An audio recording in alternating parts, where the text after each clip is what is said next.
हर हर महादेव। मित्रों भगवान विष्णु ने जल कल्याण के लिए अपने शरीर से माता एकादशी को उत्पन्न किया था। भगवत गीता में भगवान श्री कृष्ण ने एकादशी तिथि को स्वयं के समान ही बलशाली बताया है। हर माह की एकादशी का नाम और महत्व अलग अलग है। पौष मास के कृष्ण पक्ष की एकादशी को सफला एकादशी कहते हैं। शास्त्रों के अनुसार सफला एकादशी का व्रत करने से व्यक्ति सारे कार्य में सफल हो जाते हैं। को करने से नौकरी, व्यापार, शिक्षा संबंधी आदि क्षेत्रों में सफलता मिलती है। सफला एकादशी का व्रत कथा के बिना अधूरा माना गया है। सफला एकादशी व्रत का महत्व और कथा। पौराणिक कथाओं के अनुसार प्राचीन काल में चंपावती नगरी में महिष्मान नामक एक राजा उसके 4 पुत्रों के साथ रहता था। उसका सबसे बड़ा लुम्पक नाम का पुत्र महापापी और दुष्ट था। वह हमेशा कुकर्मों में लीन रहकर देवी देवताओं की निंदा करता था। एक दिन राजा ने क्रोध में आकर उसे राज्य से बेदखल कर दिया था। इसके बाद लुम्पक जंगल में रहकर मांसाहार खाकर अपना जीवन यापन कर रहा था। कहते हैं कि कभी कभी अनजाने में भी प्राणी ईश्वर की कृपा का पात्र बन जाता है। ऐसा ही कुछ लुम्पक के साथ भी हुआ। एक बार भीषण ठंडी की वजह से वह रात में सो नहीं पाया। रात भर ठंड में कांपता रहा, जिसके कारण वह मूर्छित हो गया। उस दिन पौष माह के कृष्ण पक्ष की दशमी तिथि थी। अगले दिन जब होश आया तो अपने पाप कर्मों पर पछतावा हुआ और उसने जंगल से कुछ फल इकट्ठा किए और पीपल के पेड़ के पास रखकर भगवान विष्णु का स्मरण किया। इस सर्द रात को भी उसे नींद नहीं आई। वह जागरण कर श्री हरि की आराधना में लिप्त था। ऐसे में अनजाने में उसने सफला एकादशी का व्रत पूरा कर लिया। सफला एकादशी व्रत के प्रताप से विष्णु जी ने उसे समस्त पापों से मुक्त कर दिया और वह पुनः राज्य में पिता के पास रहने लगा। पिता ने सारी बात जानकर पुत्र लुम्पक को राज्य की जिम्मेदारी सौंप दी और वन में हरि भजन करने चले गए। लुम्पक ने वृद्धावस्था तक शास्त्रानुसार राज किया और अंत में वन में जाकर विष्णु जी की पूजा एकादशी व्रत के फल स्वरूप मोक्ष प्राप्त हुआ।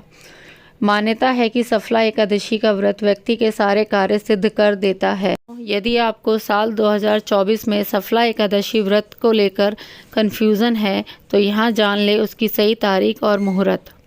पंचांग के अनुसार पौष माह के कृष्ण पक्ष की एकादशी तिथि 7 जनवरी 2024 को प्रातः 12:41 पर शुरू होगी और अगले दिन 8 जनवरी 2024 को प्रातः 12:46 पर समाप्त होगी। शास्त्रों के अनुसार सफला एकादशी का व्रत 7 जनवरी 2024 को करना श्रेष्ठ होगा। इसमें पूरे दिन एकादशी का प्रभाव रहेगा। पूजा, दान, रात्रि जागरण करने के लिए यह दिन शुभ रहेगा। पूजा का समय सफला एकादशी के दिन सुबह 8:33 से दोपहर 12:27 तक पूजा का शुभ मुहूर्त है। एकादशी पर सूर्योदय से व्रत शुरू होकर अगले दिन सूर्योदय के बाद समाप्त होता है। इस दिन रात्रि जागरण का विधान है। सफला एकादशी का व्रत पारण 8 जनवरी 2024 को 6:39 से सुबह 8:59 के बीच किया जाएगा। पारण तिथि के दिन द्वादशी समाप्त होने का समय रात्रि 11:58 पर है। इस दिन व्रत रहकर भगवान विष्णु की मूर्ति को ओम नमो भगवते वासुदेवाय मंत्र का उच्चारण करते हुए पंचामृत से स्नान आदि कराकर वस्त्र, चंदन, जनेऊ, गंध, अक्षत, पुष्प, धूप, दीप, नैवेद्य, ऋतुफल, पान, नारियल आदि अर्पित करके कपूर से आरती करें। रात के समय जागरण करके यदि व्रत का पारण किया जाए तो ये बहुत ही उत्तम फलदायी माना जाता है। इस दिन विष्णु सहस्त्र नाम का पाठ करना बहुत ही लाभकारी रहता है।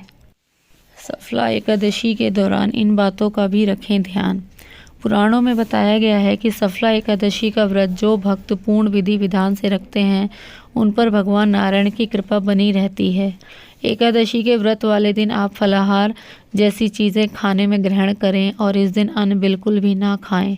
इस दिन आप भगवान हरि के निमित्त उनके विष्णु सहस्त्र नाम का पाठ कर सकते हैं।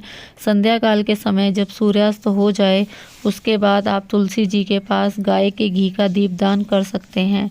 इस दिन चावल बिल्कुल भी ना खाएं। ऐसा करने से आप घोर पाप के भागी बनेंगे। इसी के साथ सफला एकादशी की व्रत कथा इस दिन अवश्य सुने, तभी आपका व्रत पूर्ण माना जाएगा। शास्त्रों में व्रत वाले दिन रात्रि जागरण कर भगवान विष्णु के नाम का जप करने का विधान बताया गया है। सफला एकादशी का व्रत जो लोग नियम पूर्वक करते हैं उनके जीवन में सभी मनोरथ श्री नारायण पूर्ण करते हैं और व्रत रखने वालों को जीवन में अपार सफलता मिलती है।